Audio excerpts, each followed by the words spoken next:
Saudi আরবের আইনশৃঙ্খলা বাহিনী গত এক সপ্তাহে 22,000-এর বেশি প্রবাসীকে গ্রেপ্তার করেছে। 16 জানুয়ারি থেকে 22 জানুয়ারি পর্যন্ত দেশজুড়ে অভিযান চালিয়ে এই প্রবাসীদের গ্রেপ্তার করা হয়। সৌদি আরবের স্বরাষ্ট্র মন্ত্রণালয় এক বিবৃতিতে জানিয়েছে, প্রবাসীরা আবাসন, শ্রম ও সীমান্ত সুরক্ষা আইন লঙ্ঘন করায় গ্রেপ্তার হয়েছেন।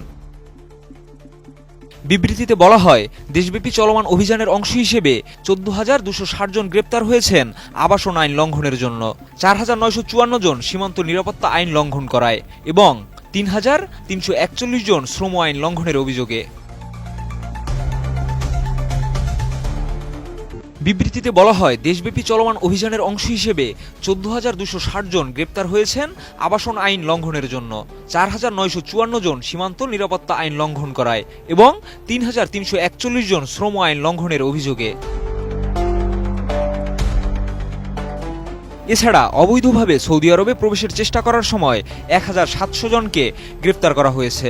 তাদের মধ্যে 42% ইয়েমেনি, 56% ইথিওপিয়ান এবং 2% অন্যান্য দেশের নাগরিক। অবৈধভাবে সৌদি আরব ত্যাগের চেষ্টাকারী আরও 81 জন প্রবাসীও গ্রেপ্তার হয়েছেন। গ্রেপ্তার হয়েছেন। তবে সৌদিতে বসবাসরত 24 ব্যক্তিকে গ্রেপ্তার করা হয়েছে, যারা অবৈধ প্রবাসীদের আশ্রয় ও পরিবহন দেওয়ার অভিযোগে জড়িত ছিলেন। বর্তমানে 30,871 জন প্রবাসীর বিরুদ্ধে আইনি পদক্ষেপ প্রক্রিয়াধীন রয়েছে। তাদের মধ্যে 30,984 জন পুরুষ এবং 2,887 জন নারী। এখন পর্যন্ত 10,984 জন প্রবাসীকে দেশে ফেরত পাঠানো হয়েছে এবং আরও 2,274 জনকে ফিরিয়ে দেওয়ার জন্য চূড়ান্ত পদক্ষেপ নেওয়া হয়েছে।